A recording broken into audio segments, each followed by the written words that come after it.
I was 15 years old the night my father threw me out. Not grounded, not sent to my room. Thrown out, like trash he couldn't wait to get rid of. It was raining, the kind of cold rain that soaks through denim and pride in minutes.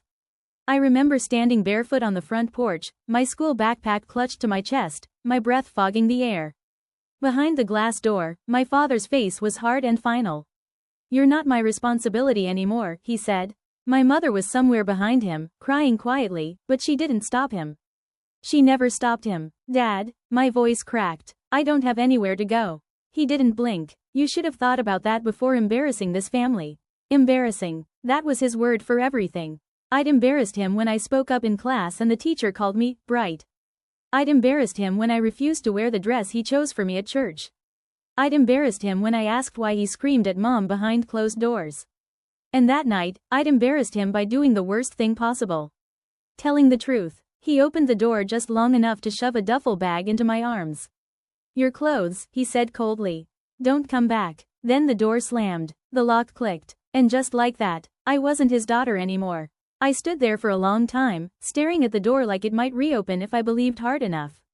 It didn't. The street light buzzed overhead. Rainwater ran down my cheeks, mixing with tears I refused to make loud. Because even then, I understood something. If I cried, I'd be giving him what he wanted. Proof that I was weak. So I swallowed it. I turned around. And I walked into the night. For the next 2 decades, I lived a life my father never bothered to imagine. The first year was survival. Couch to couch. A friend's basement. A shelter for a few weeks when the kindness ran out. My mother sent secret messages sometimes. "I'm sorry. I miss you." But she never came. Never stood up. Never chose me. At 17, I worked 2 jobs while finishing high school. At 19, I earned a scholarship. At 22, I graduated with honors. And every accomplishment felt like building a staircase out of the pit he'd thrown me into. I changed my name in the system from Daddy's Disappointment to Dr. Amelia Carter. Biomedical engineering. The field my father once scoffed at. "Women don't do real science," he'd laughed. I did. By 30, I was leading research teams. By 33, I was being courted by investors. And somewhere along the way, I met him. Julian. He wasn't loud like my father. He wasn't cruel. He was steady. The kind of man who listened more than he spoke. He knew my past, not the details at first, but the shape of it. The way I flinched when voices rose. The way I apologized too quickly. He never asked me to explain before I was ready.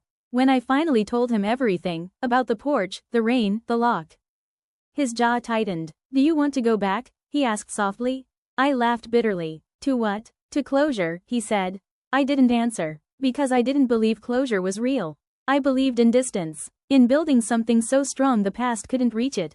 Then, one morning in early October, my phone rang. An unknown number. I almost ignored it, but something made me answer. "Hello?" A pause. Then a familiar voice, older and trembling. "Amelia?" My stomach dropped. "Mom." I hadn't heard her voice in years. "Mom?" I whispered. She inhaled shakily. It's your mother."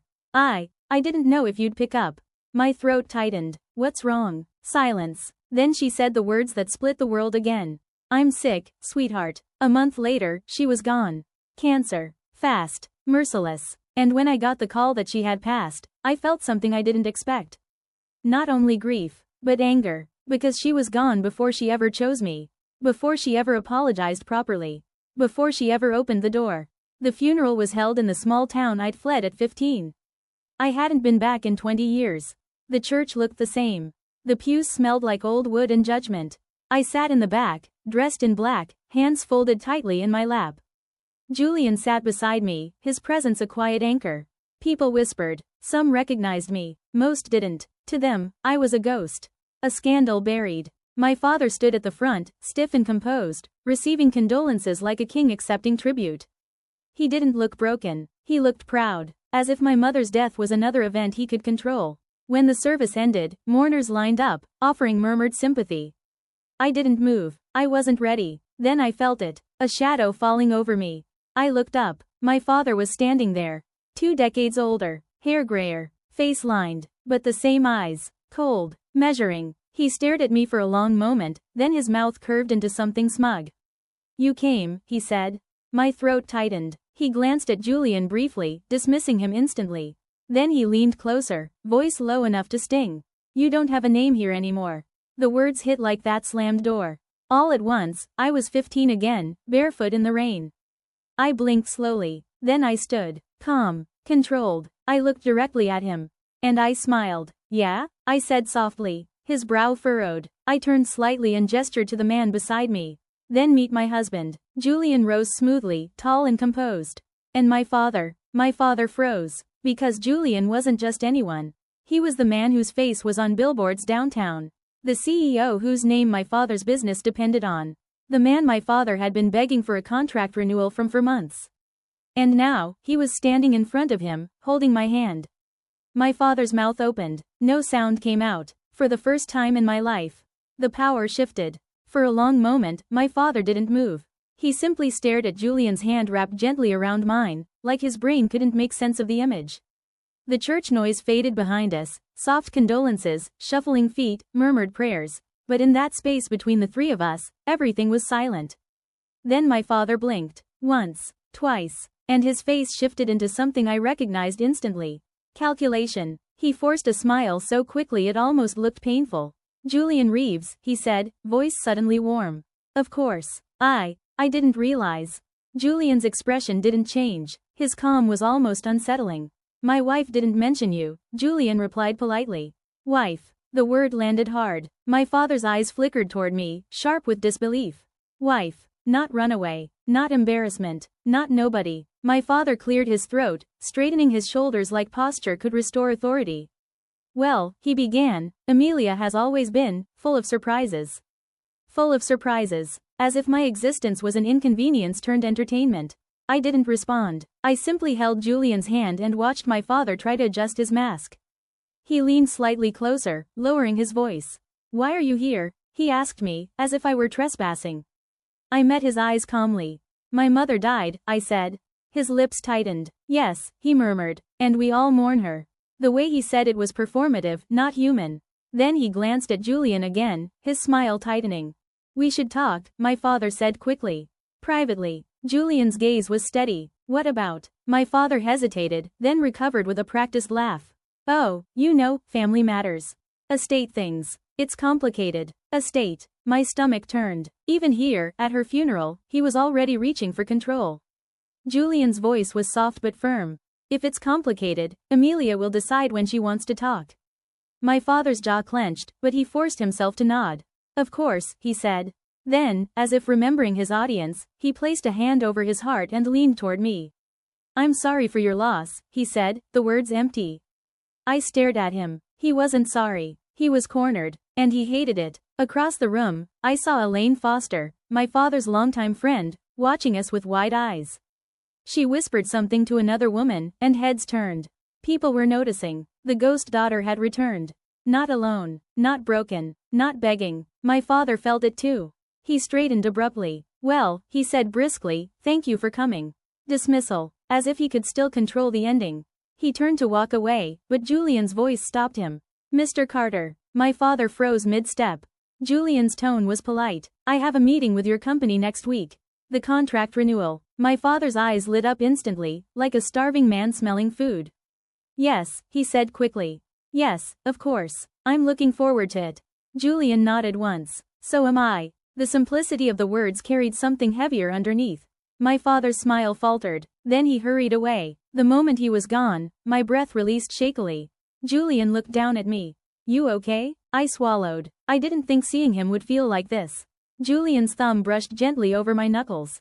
It feels like power, he said quietly. Because you finally have it. I exhaled, but grief twisted in my chest. I didn't come for revenge, I whispered. Julian's eyes softened. No, he agreed. You came for your mother. That night, after the funeral, we stayed at a small hotel in town. I couldn't bear stepping into my childhood house. The thought of those walls made my skin crawl. I sat on the edge of the bed, staring at the ceiling. Memories kept replaying. The rain, the porch, the lock. Julian sat beside me. Do you want to leave tomorrow? He asked gently. I almost said yes. Then my phone buzzed. Unknown number. I stared, then answered cautiously. Hello? A voice, tight, sharp. Amelia. My father. My stomach clenched. How did you get this number? He ignored the question. We need to talk. My voice stayed calm. We already did. No, he snapped. Not about what matters. There it was. Not grief. Not apology. What matters? What matters? I repeated. He exhaled harshly, lowering his tone. The house, he said. Your mother's house. My blood went cold. What about it? It's in my name, he said quickly. But your mother always intended it to stay in the family. In the family. As if he hadn't thrown me out of it. I said nothing. My father's voice became sharper. Your mother's will, it's complicated. I need you to sign something. My stomach turned. Sign something. At midnight, the day she was buried, he wanted a signature. What is it? I asked quietly. He hesitated. Just a confirmation that you won't contest anything. I laughed softly. Contest what? His voice snapped. Don't play games. I know what you have now. I saw who you married. Ah, there it was. He wasn't calling because Mom died. He was calling because I mattered now. I don't want your money, I said. I'm not talking about money, he lied instantly. Then his voice dropped into something darker. If you don't sign, it will get ugly. Ugly. The same threat. Same control. 20 years later, he hadn't changed at all. Julian's eyes narrowed beside me. He could hear every word. I inhaled slowly. Dad, I said softly. He went still, as if hearing the word from me was strange. You threw me out at 15. His voice hardened. You deserved it. The cruelty was automatic. Julian's jaw tightened. I continued, calm. And now you're calling because you think I have something you need. Silence. Then he snapped. I built this family. I whispered, you broke it. His breathing turned harsh. Sign the papers, he demanded. Or don't bother showing your face in this town again. I smiled faintly, though he couldn't see it. I already showed my face, I said. And you froze. His voice trembled with anger. You think you're so powerful now. I exhaled. No, I said. I think you're scared. Silence. Then my father hissed, low. You don't know what I'm capable of.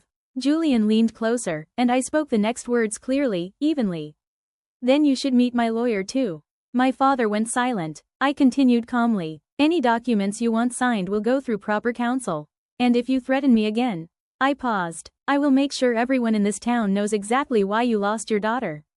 His breath hitched. Then he hung up. The line went dead. Julian looked at me quietly. You weren't wrong, he murmured. He's scared, I whispered. Julian's eyes were steady. And scared men do desperate things. The next morning, Elaine Foster knocked on our hotel room door. I opened it cautiously. Elaine stood there, wringing her hands. Amelia, she said softly.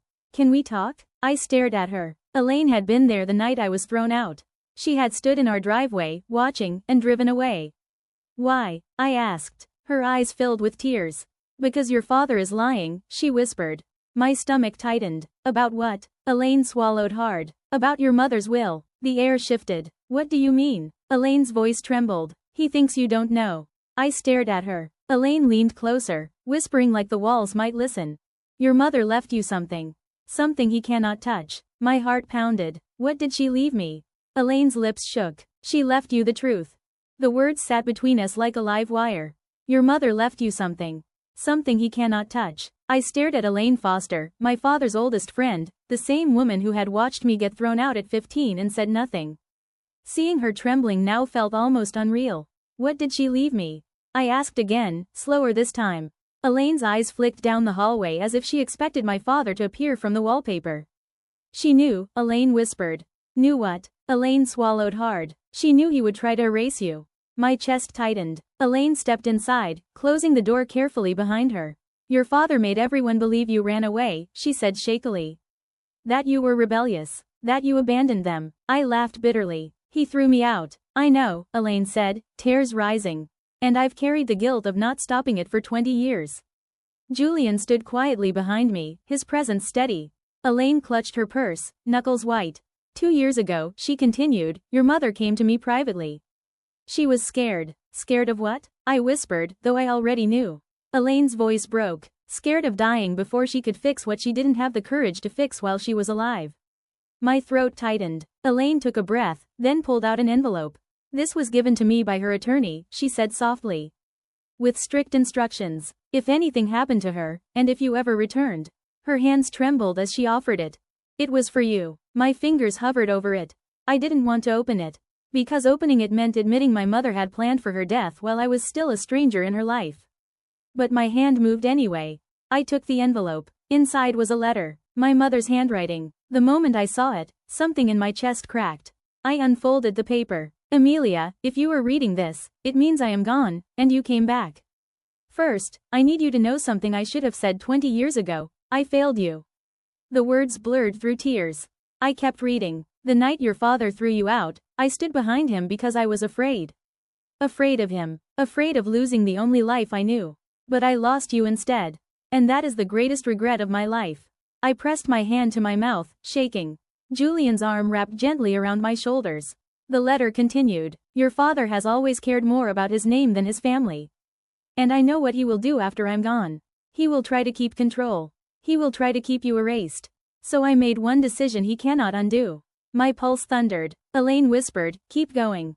I read the next line. I placed the family home, the lake property, and 51% ownership of Carter Construction into a protected trust. In your name. The room went silent. My breath stopped. What? I whispered. Elaine nodded shakily. It's true. My father's company. Carter Construction. The business he built his ego around.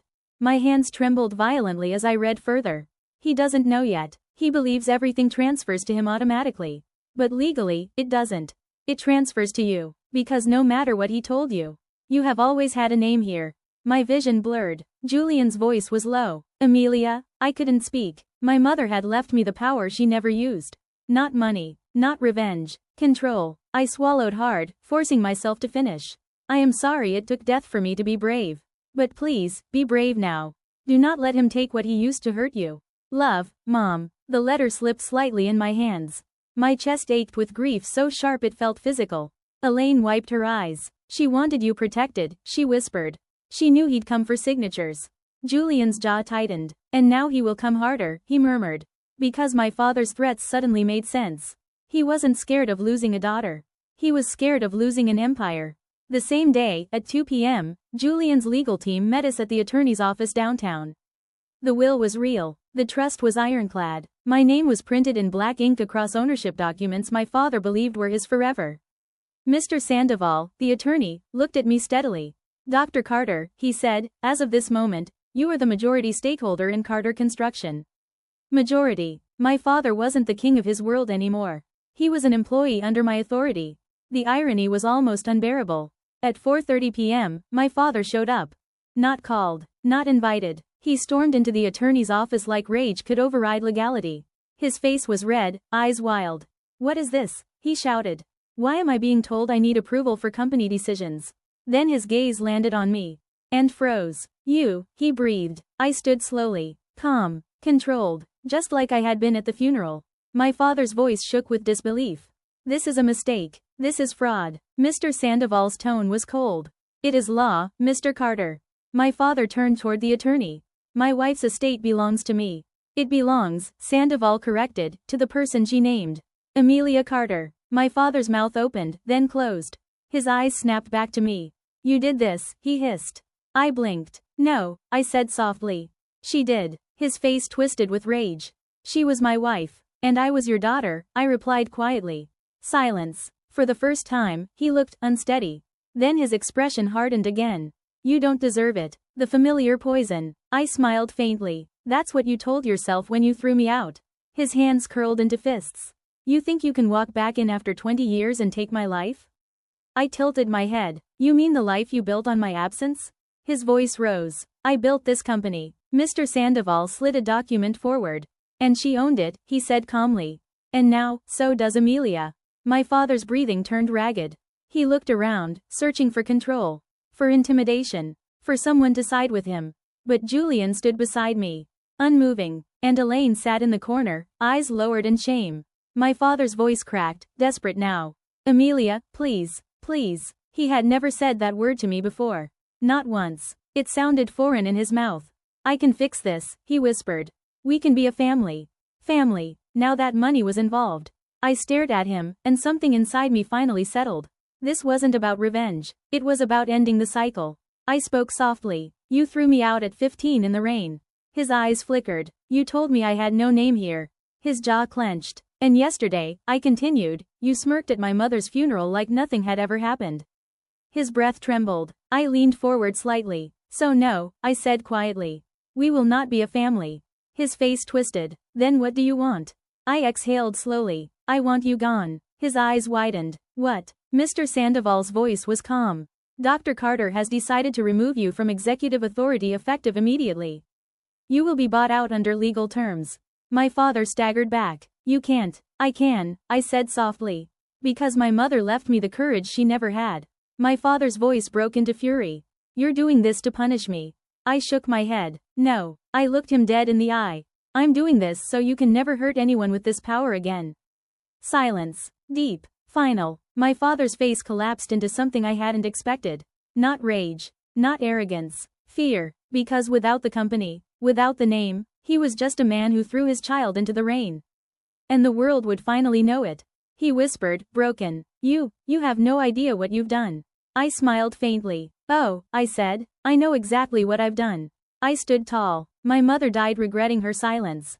I paused. But I won't live the same way. My father stared at me as if seeing me for the first time. Not as a mistake, not as an embarrassment, but as consequence. Julian's hand found mine, and together, we turned toward the door. Behind us, my father stood frozen in the office, with nothing left to control. Outside, the late afternoon sun warmed my face. The town hadn't changed, the church hadn't changed, but I had. I wasn't 15 anymore. I wasn't barefoot. I wasn't begging. I had a name, and for the first time in 20 years, I finally believed it.